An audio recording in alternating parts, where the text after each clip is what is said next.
Karibu tena mtazamaji na asante sana kwa kuendelea kuwa nasi. Kama nilivyokuarifu, hii leo mdahalo wetu unafungamana na usalama wa wanafunzi shuleni, na ni jambo ambalo tutakuwa tunalijadili tukiwa naye aliyekuwa mwenyekiti wa kamati ya bunge kuhusiana na elimu Bi Sabina Chege, ambaye sasa ndiye mwakilishi wa kike katika kaunti ya Murang'a. Pia tuko naye mwenyekiti wa kitaifa wa muungano wa wazazi humu nchini ambaye ni Nicholas Mayo. Lakini kabla ya kuingia kwenye sehemu yetu ya mdahalo, biwi la simanzi na huzuni liligubika wengi waliofika katika hifadhi ya maiti ya Chiromo hapa Nairobi, ambapo shughuli ya kutambua miili ya waliofariki kwenye mkasa huo wa moto katika shule ya wasichana ya Moi ilipokuwa ikifanyika. Raquel Muigai alikuwa kwenye hifadhi hiyo na kutuandalia taarifa ifuatayo. Kilio na majonzi kutoka kwa wazazi hawa waliokuwa wamefika katika chumba cha kuhifadhia maiti cha Chiromo kwa madhumuni ya kutoa sampuli za DNA zitakazotumika kuwatambua binti zao. Nyuso zao zikiwa zimejawa na huzuni, wengi wao wakijiweka kwenye makundi angalau kutuliza na moyo. Hatua ya kwanza ikawa ni kupata mashauri kutoka kwa mkaguzi mkuu wa maiti serikalini Johansen Odor pamoja na washikadau wengine kuwatayarisha wazazi hawa kuhusu watakayokumbana nayo katika shughuli nzima. Baadaye wakapata nafasi ya kuingia ndani walipotoa chembe-chembe za DNA na pia kupata kutazama mili ya wenda zao. All families, 9 of them were allowed to view. And through the viewing, they could not identify. Kwa mujibu wa madaktari waliohusika katika shughuli hiyo, mili ya wahanga wa mkasa huo ilikuwa katika hali mbaya, hali iliyowalazimu kutumia DNA kuwatambua. Chembe-chembe zilizotumika zikiwa ni za wazazi wa wanafunzi hao. There is one body whereby 2 families are identified, partially saying it belongs to the 2 families, but we have addressed that one by allowing the DNA sampling and the postmortem process to proceed on, so that the real results to who the body belongs to will be through the investigation. Ibrahim Aziz ni mmoja wa wale walioweza kufika hapa. Mpwa wake Hawa Aziz aliaga dunia katika moto huo uliotokea Jumamosi tarehe 2 na ulioangamiza wenzake wengine 8. She used to say she would love to be a lawyer. You saw even in school, everybody is Hawa. At Form 1, she was very talkative, she was jovial. Yeah. Ni shughuli ambayo matokeo yake yatakuwa tayari baada ya wiki 2, kwani ni shughuli inayotegemea ubora wa chembe-chembe zilizoweza kupatikana kwenye mili hiyo. We have set a desk at the Moi Girls Secondary School so that desk there will be somebody who will be able to communicate. But we want to serve the parent who will get the result immediately. We were briefed and told that it would take 3 weeks to 1 month. We are hoping they can fast track. And once that one is done, we don't have a choice. Hata hivyo, serikali kuu imeahidi kushughulikia gharama kwa wazazi hawa pamoja na wale ambao walipokea matibabu katika hospitali mbalimbali. Raquel Muigai, KTN leo. Kama nilivyokuwa nimekuuliza awali, je, una imani na usalama wa watoto wako wa mtoto wako akiwa shuleni? Je, una imani na usalama wa mtoto wako akiwa shuleni? Kuna baadhi ya jumbe ambazo zinaendelea kuingia. Huyu ambaye anajiita kidogo, wengine wanasema mambo mengine kabisa, lakini kuna mmoja hapa Jacinta kutoka Thika anasema ndio, niko na imani kwa sababu mwalimu yuko pale. Mwingine anasema anaitwa Daniel kutoka Mtwapa anasema la, hivi karibuni visa vya moto shuleni vimeongezeka. Mambo haya yanawasababisha wazazi wengi kuwa na wasiwasi. Kama nilivyokuarifu, wageni wangu hii leo ni mwakilishi wa kike katika kaunti ya Murang'a Sabina Chege, ambaye pia alikuwa mwenyekiti wa kamati ya elimu katika bunge la 11. Asante sana kwa kuungana nasi, pamoja na Nicholas Mayo ambaye ni mwenyekiti wa kitaifa wa muungano wa wazazi humu nchini. Asante sana kwa kuungana nasi. Bwana Mayo, nikianza na wewe, je, wazazi kwa jumla mna imani na usalama wa watoto wakiwa shuleni? Kwa kweli mshirima ni kwamba watoto wetu ni sisi wenyewe ndio tunawapeleka shule, na tunasema kwamba usalama wao walimu wetu na management ya shule ndio inashughulikia. Lakini kwa muda tumekuwa tukiona matukio mengi yakitokea kuhusu mikasa mbalimbali kama vile inaweza kuwa ni natural kama floods, ama pia inaweza kuwa man-made kama arson. Na tukiwa wazazi tunaona kama tunahitaji mengi ifanywe ili tuwe na imani kamili kwamba watoto wetu wako salama shuleni. Naam, mheshimiwa, kuna hiki kijitabu ambacho kilikuwa kimechapishwa mwaka 2008 ambalo lilikuwa limeratibu baadhi ya masharti ambayo yanaweza kufuatwa kuhakikisha usalama wa watoto shuleni. Mbona sasa tunaona mikasa inatokea ni kana kwamba haya masharti hayawasaidii watoto? Kwanza ningesema ya kwamba ndio kulikuwa na yale masharti ambayo yaliwekwa kwenye shule zetu, na pia tuko na watu ambao binafsi kama wale walimu wakuu. Kuna Wizara ya Elimu ambao pia inafaa kuiangalia na kwenda kwenye mashule, kutembelea mashule na kuangalia kama wanafuatilia yale masharti. Pia tuko na wazazi, kwa sababu mzazi akipeleka mtoto wake shule, si ati yeye mwenyewe anafika pale kwenye shule anaacha mtoto na anaenda.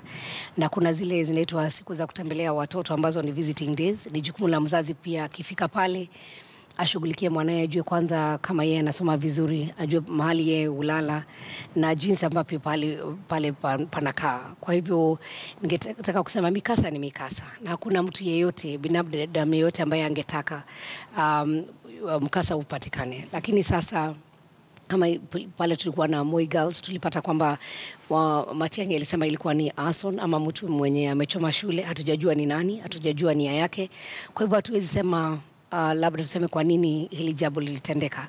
Lakini kwanza ningetaka kusema ni pole sana kwa wale wazazi ambao walipoteza watoto wao, na pia ni wapatie hongera wale ambao walijitokeza ile siku ya Jumamosi ambao walienda pale kuomboleza na wazazi, kuwaelezea mambo ambavyo wataendelea na kufuatilia kama watapata watoto wao.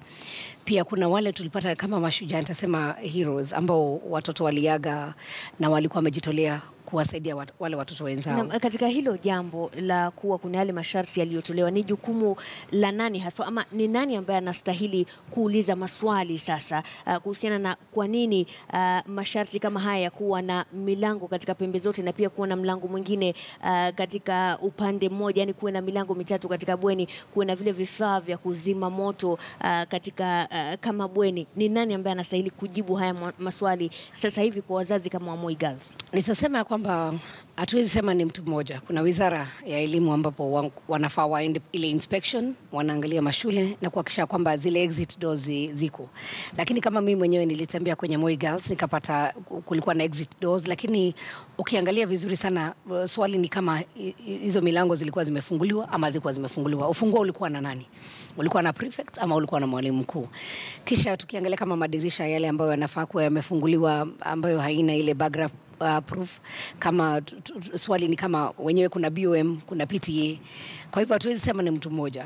Hili ni jukumu ambalo wazazi, wale ambao wanasimamia mashule, mwalimu mkuu, pia wizara, wanafaa kila mtu afanye kazi yake. Na unajua shule ama wizara wanaweza fanya kazi yao, waende waangalie wapate kweli kabisa kuna zile exit doors. Lakini sasa kama mwalimu mkuu na wale BOM na PTA wanafaa kuhakikisha kwamba hizi milango ziko na ufunguo ama zimefunguliwa. Kwa sababu zinafaa kuwa zile ni milango kama kuna hatari watoto waweze kutoka. Naam, Bwana Mayo, kama alivyosema mheshimiwa, pia kuna jukumu la wazazi. Kama wazazi, watu hujitokeza na kusema tunataka kwenda kuangalia kama haya masharti yanafuatwa, ama mnakatazwa? Kwa kweli wazazi wako na muda mwingi hata kuliko maofisa wa elimu, kwa sababu anapopeleka mtoto yake shule ni sharti aenda aone mahali mtoto anakula, mahali analala, mahali anasomea class, na pia kiwanja mahali anachezea. Kwa muda mrefu tumekuwa tukisikia kwamba kuna walimu wengine ama wazazi wengine ambaye wanapeleka watoto kishafikisha kwa mlango gate ya shule, wanadrop watoto pale na wanaenda zao. So tungetoa mapendekezo tukiwa chama cha wazazi kwamba tunataka kubadilisha hiyo nia, kwa sababu tumeona lazima tushirikiane. So tuweke ushirikiano wetu baina ya walimu na wazazi iwe mzito, kwa sababu sisi ni stakeholders. watoto ni wetu, walimu wameajiriwa na serikali na management ya shule, na sisi lazima tuwe kitu kimoja ili mikaza isitokee, kwa sababu tukiwachilia mikaza ikitokea kama ile ya Moi Girls Nairobi, wale waliumia ni watoto wetu. Ile uchungu sisi ndio tutasikia. Na ningependa kutoa rambirambi kwa Principal Mrs. Murithi na wazazi ambao waliathirika, walipoteza watoto wao, kwa sababu ni mchungu sana kupoteza mwana kwa mikaza kama hiyo. Sasa ningependa kuongezea kwamba penda kuambia wazazi wenzangu, wakati wote ule unaenda shule, peleka mtoto wako. Jambo la kwanza, kama ni academic day ama ni parents day, angalia kwamba umepewa nafasi na principal ya kusunguka shule. Kidogo kabla hujaendelea, kuna Obatu Mike kutoka Bungoma anasema ningependa Mheshimiwa Sabina Chege atueleze kuhusiana na ripoti ya mwaka uliopita, wakati ambapo kulikuwa na ile mikasa ya moto ambapo ilikuwa inatokea katika shule mbalimbali. Ripoti iliyotolewa nadhani ni Juni mwaka huu ilionyesha kuwa shule nyingi zilikuwa hazifuati masharti hayo. Katika swala hilo, kama yule ambaye alikuwa anasimamia kamati ya elimu katika bunge, huwa mna jukumu gani ama mnaingilia kati swala hilo kwa njia gani? Jukumu letu kama kamati la elimu ni kwanza kutembelea yale mashule, alafu pia tunahakikisha kwamba sheria inafuatwa. Lakini kamati langu tukitengeneza sheria kama ni za elimu, kuna wale ambao wanafuatilia kama hizi sheria zinafuatiliwa, inaitwa implementation committee ambayo iko kwenye bunge. Na ningetaka kusema ya kwamba sio kazi tu ya wanasheria, kwa sababu sisi kazi yetu ni kutengeneza sheria, lakini ni jukumu la kila mtu. Kwa sababu sisi wenyewe tukisema tunatembelea shule, tupige ripoti, kwa sababu tutaki kuonekana kama tunaenda kuichant shule. Watatengeneza kila kitu na tukifika pale tutapata mambo yako shwari. Lakini wazazi kama vile ndugu yangu hapa amesema, wako na jukumu kubwa la kufuatilia na pia hata kuuliza watoto wao. Kama pale nilipata kuna zile fire extinguishers, na swali kubwa ni kama wale watoto kweli wanafahamu kuzitumia. Kwa sababu unaweza toa sheria useme ni lazima kuwe na ile fire extinguisher, lakini swali kubwa ni kama wale watoto wanajua kuzitumia. Kwa hivyo ningetaka kusema hili lilikuwa huu ulikuwa ni mkasa mkubwa sana katika nchi la Kenya, na sisi wenyewe tumeathirika zaidi na tumekuwa na mikasa kama hii. Lakini swali kubwa ni kama sisi wenyewe tunasoma wakati mkasa unatokea, wakati tunaangalia maneno ambayo yako. Na ningetaka kusema jambo kubwa ni kwa sababu watoto wako wengi kwenye shule, na ile space ambayo watoto wanalala inakuwa iko ndogo sana, na kuna zile sheria ambazo zimewekwa. Lakini kuna wale wazazi pia, kama ni national school sio nyingi sana, kuna wale wazazi wanasikia mtoto wangu asipoenda national school basi hajaenda kusoma ama hajafika kile kiwango nilikuwa natarajia. Kwa hivyo ni jukumu letu kama wazazi. Ukienda kwa mwalimu mkuu kuelezea kwamba hakuna nafasi, tuache kupeana pesa, tuache kuinsist lazima mtoto wangu asomee hili shule, lakini tuhakikisha kwamba pale ambapo mtoto anasomea kuna nafasi, na pia hautaenda kuwasukuma wale watoto wengine. Kisha ile nataka inaitwa continuous assessment. Sio siku moja tunakuja tunapata kila jambo liko sawa, watoto wamelala vizuri, lakini kuwe hata ile impromptu. Mimi nikisoma kuna wale wa education officers ama wale wa maofisa wa elimu ambao walikuwa wanatembelea shule. Ningeomba Wizara ya Elimu waregeshe hawa maafisa watembelee shule nyingi. Na ningetaka kusema pale Moi Girls nilipata double deckers, lakini kuna shule nyingi na ni national schools ambao wako na triple deckers, ambapo watoto wanalala watatu. Kwa hivyo kwanza Wizara ya Elimu itupilie mbali kabisa triple deckers. Pia swali kubwa ambalo tunafaa kujiuliza sisi wenyewe, kwa nini sasa kuna mtu ambaye yeye mwenyewe amejitolea achome shule? Kwa sababu Waziri Matiang'i alisema haikuwa ni accident. Akasema ilikuwa mtu mwenyewe ambaye ameenda kuchoma shule. Kwa hivyo tujiulize kwanza, kwa nini huyu mtu ama hatujui ni nani akaenda kuchoma ile shule. Kwa hivyo kuna kidogo tu Mheshimiwa Bwana Mayo, katika ile jambo ambalo Mheshimiwa amesema kuwe pia na wazazi ambao sio tu wanaenda tu kuangalia yale mabweni ama kuangalia kama masharti yanafuatwa katika baadhi ya sehemu za shule katika zile siku tu wanaruhusiwa.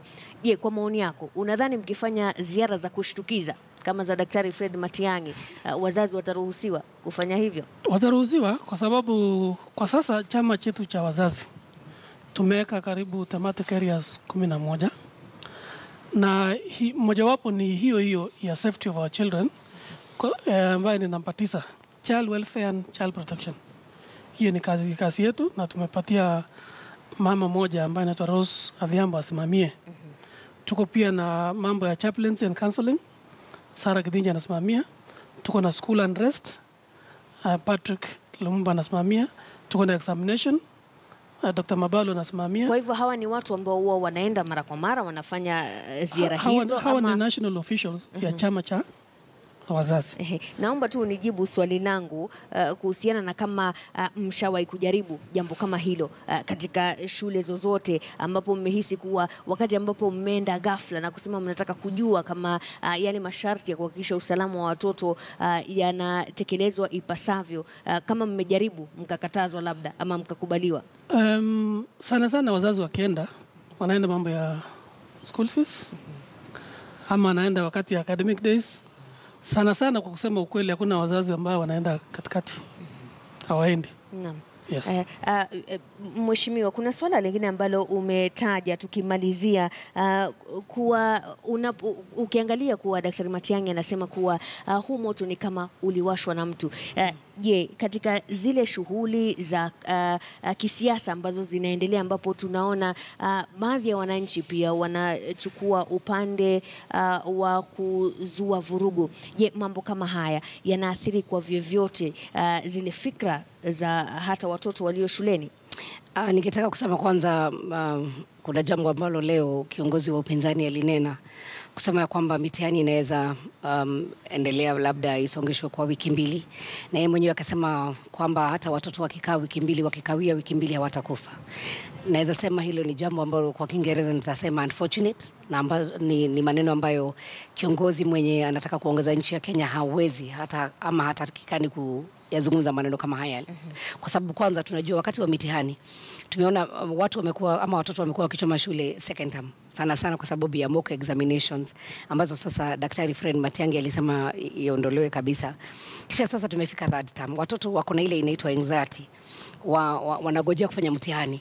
Na mnajua kwanza, na kuangalia najua ulifanya mtihani sio miaka mingi iliyopita. Unajua ile anxiety hata lisali tu moja 1 hour inakuwa ni ngumu sana mtoto kugojea.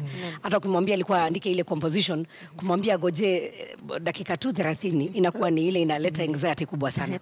Kwa hivyo kama wanasiasa, naomba kwa heshima tusiingize siasa kwenye elimu. Kama tumefanya ule mpangilio wa kufanya mtihani, jana niliona Daktari Matiang'i akiomba kwa heshima IEBC kama wanatengeneza ile kalenda yao na wakatangaza jana ya kufanya uamuzi, wafanye kabla ya tarehe 17, na IEBC wakaitikia ule mwito. Naomba kwa heshima viongozi ambao ni wengine ni mababu, wengine ni mababa, wengine ni wamama, kama mimi niko na watoto shuleni, ningeomba kwa heshima tusilete hitilafu katika elimu ama katika mtihani, kwa sababu wazazi wanatarajia. Pia kuna ile tunaweza sema kuna gharama ya wazazi. Tukisema tusongeshe tu wiki 2, kuna ile gharama ambao wazazi pia watakuwa wakigharamia ile masiku watoto wataka kwenye shule. Lakini sana tuchunge matamshi yetu, kwa sababu tukifanya ile indication kidogo watoto wasikia tutafunga hii shule, tunataka kusongeshwa wiki zingine 2, hata wanaweza choma zaidi ili waende nyumbani.